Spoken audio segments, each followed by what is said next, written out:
Hello guys, welcome back. I'm Eloise. I hope everyone is doing great.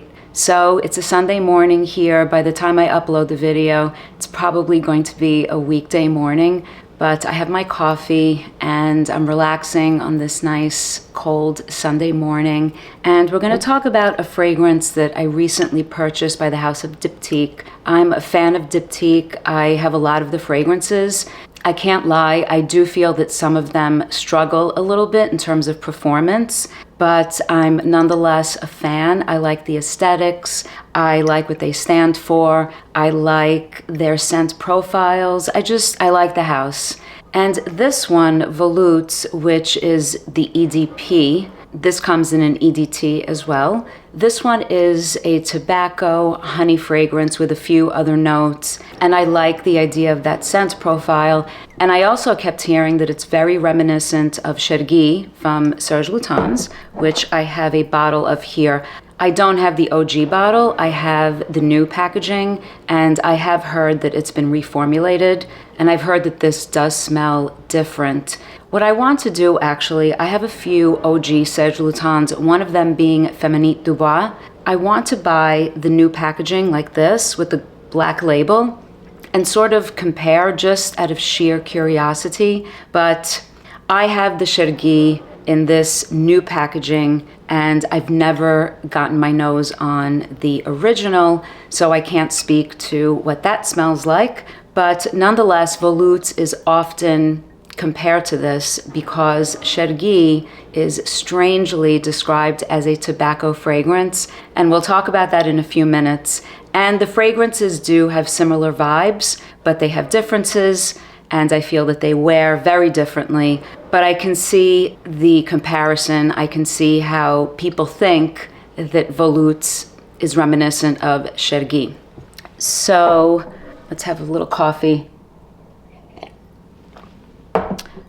So this one, like I said, is the Eau de Parfum concentration, the EDP. This was released in 2012. The nose behind this fragrance is Fabrice Pellegrin.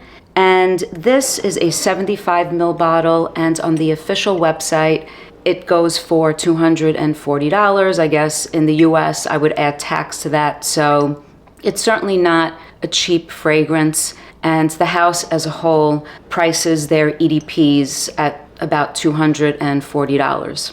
And the note breakdown for the fragrance is really very simple. It's pretty much honey, opoponax, cinnamon, and iris accord, as well as a mild tobacco. So this is a tobacco fragrance with honey and some iris for some powderiness, and the cinnamon adds a little bit of spice. And I think that pretty much people have described this as a linear fragrance, and I would have to agree. It's enjoyable. I really, really like it, but it is linear. It's a linear fragrance, and it falls a little flat on my skin. What you have at the outset is what you have at the dry down.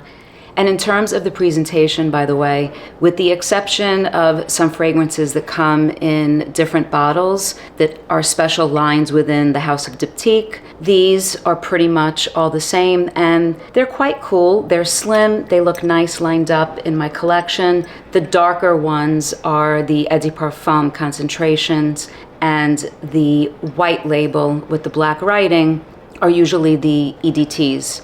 And we'll spray it and talk about what this smells like.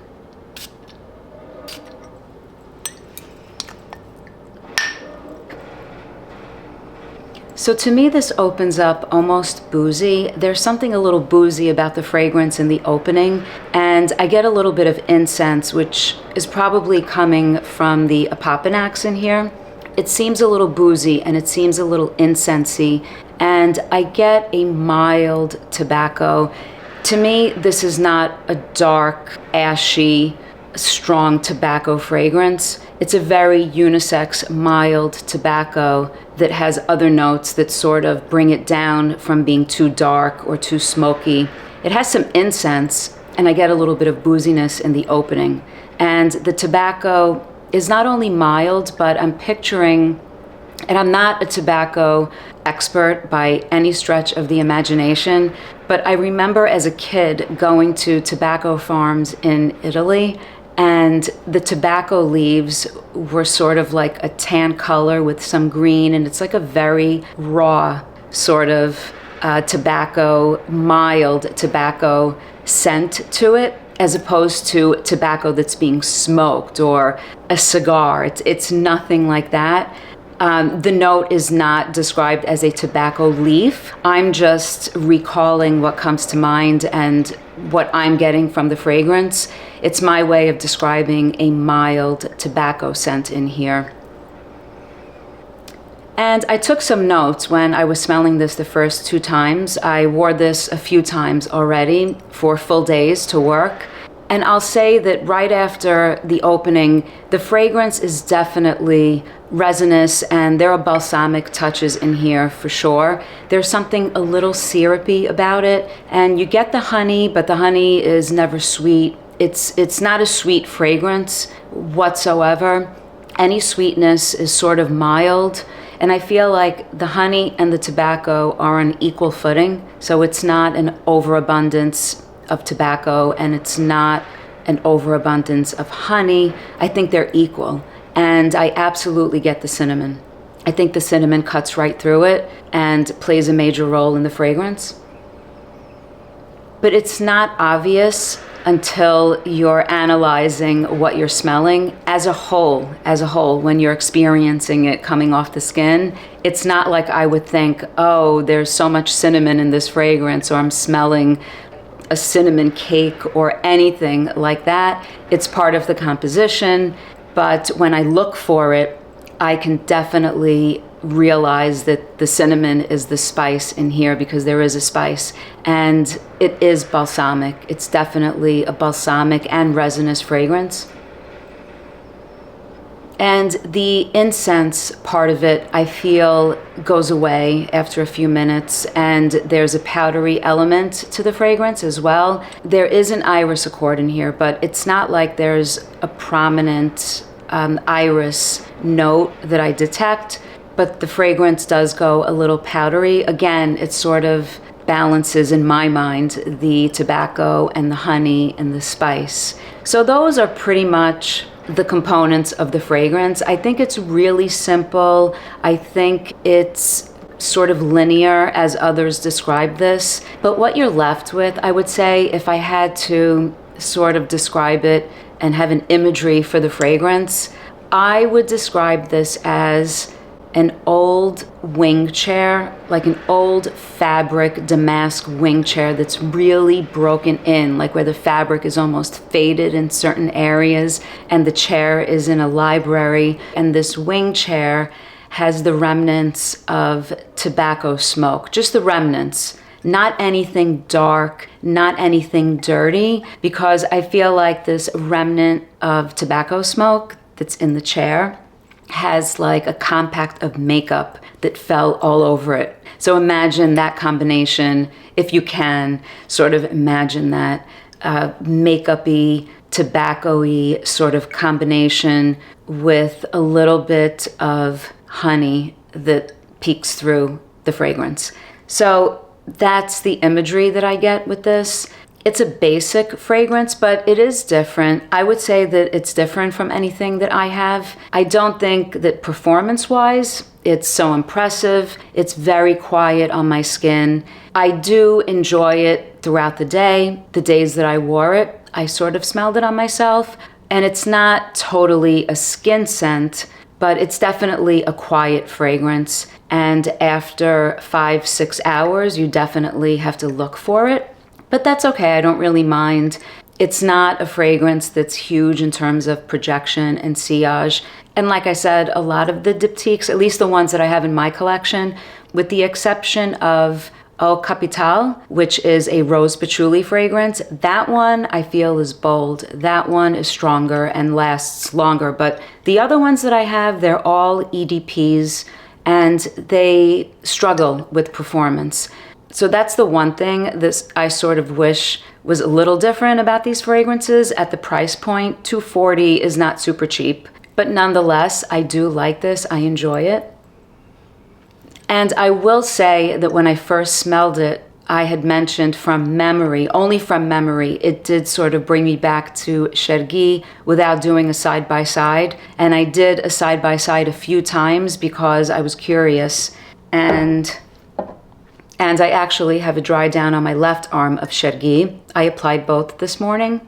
Like I said earlier, I see the comparison and I see how it's sort of in the same realm, sort of, kind of. There are differences when you do a side-by-side comparison.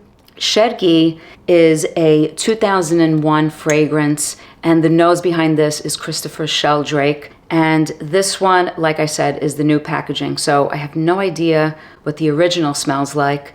But this one, whether it's the OG or the repackaged one, is always described as a tobacco fragrance. But to my nose, this is a lot about the immortelle, and it's really powdery, and it's different from Volutes. It does have a little bit more dimension, even though the fragrance comes off sort of like a powdery mixture of all of the notes, and it's hard for me to even detect any tobacco in here.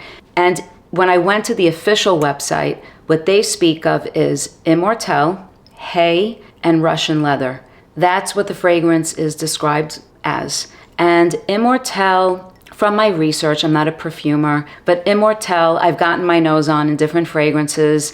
I'm at the point where I recognize it, and it has different aspects to it. It can sort of be like honey. Sometimes it's herbaceous and a little green. It is reminiscent sometimes of hay and sometimes of tobacco. I feel that the immortelle in here is huge.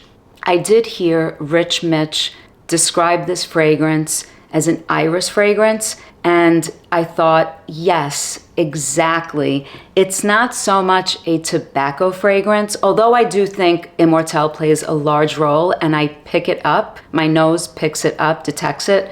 I totally agree that it comes off at the end of the day. It comes off like an iris fragrance, an iris that's sitting on other notes. To me, this is not a leathery fragrance, at least not this formulation in this packaging. It's an iris fragrance that is powdery, and I get honey, but the type of honey that you get from the immortelle. And so it's powdery and it has a very dusty wear. I'm gonna spray a fresh spray.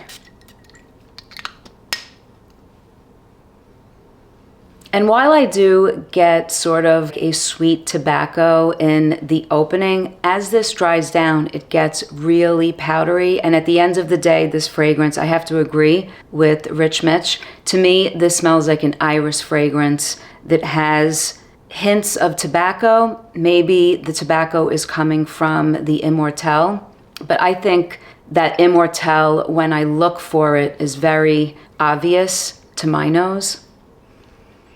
It has that very distinct sort of honey component to it. It's a specific type of honey. So I find Chergui to be a brighter fragrance. In comparison to Volutes, I find Chergui to have a little bit more layers to it. I find Volutes to be a little linear and flatter. It falls flat on my skin. Even though I like it, I don't mean flat to say that I don't like it, but it is definitely more linear. And Chergui has a clean component to it, this powdery fluffiness to the fragrance, whereas Volutes is a little bit more syrupy to my nose. I experience sort of a balsamic syrupy nature to Volutes. Chergui is more like a fluffy cloud of notes. And the iris component to the fragrance has to do with the fact that it has like a clean sort of vibe. It has a clean facet to it. But again, I do detect that herbaceous, like honey-like quality. And there's a hay note in here that goes along with immortelle as well. There's a fragrance that I have a sample of, Interlude Woman by Amouage, which is really, really heavy on the immortelle. And I took it out and sprayed this on this test strip. even though the immortelle here is in overabundance to the point where it's a little cloying, I'm not sure how many people like this one by Amouage. I took it out for this review because I feel like this fragrance is a good representation of the honey facets and that sweetness, but that green sort of sweetness that Immortelle brings to a fragrance. Now, the Immortelle in Chergui is nothing like Interlude Woman. I'm not trying to say that it's the same, but I do get that honey sort of sweetness that the Immortelle brings to Chergui. But at the end of the day, Chergui is powdery, and it almost seems like it's irisy with this mild tobacco in the background and this honey that, in my opinion, is all about the Immortelle. So it's different, and there are similarities at the same time. But I feel like Chergui is more uplifting. I feel like it's cleaner, it's brighter, it's fluffier when I compare it side by side with Volutes. So Chergui was released 11 years before Volutes. I don't know if it was an inspiration for the house of Dyptique, but I do get how they're in the same realm. And if I had to say which one I prefer, maybe I prefer Chergui just a little bit more than Volutes. I'm a big fan of iris fragrances and the type of iris fragrances that go powdery. I love powdery fragrances. So I like Chergui for that very reason. And because I heard the OG is better and this one is different and it is reformulated, I would try to get my hands on an OG bottle. So all in all, I would say that Volutes is a very, very easy to wear fragrance. It's 100% unisex. It's a great fragrance for colder weather, in my opinion. I feel like it makes for a great everyday fragrance. Like I said, it's easy to wear. I think both Volutes and Chergui are fragrances that are, I don't want to say mass appealing, but fragrances that are easy to like. There's nothing over the top about either one of these fragrances. There's nothing about the tobacco in Volutes that makes this unwearable or strong. There's nothing sweet in here or sugary. It's just a really nice, smooth fragrance that does a nice job of combining tobacco with honey, that has facets of iris that give it a little bit of a powdery sort of consistency, and it's a little spicy, and it also has resinous and balsamic touches as well. It has a little bit of a syrupy consistency as well as the powdery consistency that you get as it dries down. So that's my take on Volutes by the house of Dyptique. Let me know if you guys have gotten your nose on this fragrance, what you think, how you think it compares to Chergui by Serge Lutens, and which one you guys like better. Thank you so much for watching and your support and your comments. As always, until next time, bye guys.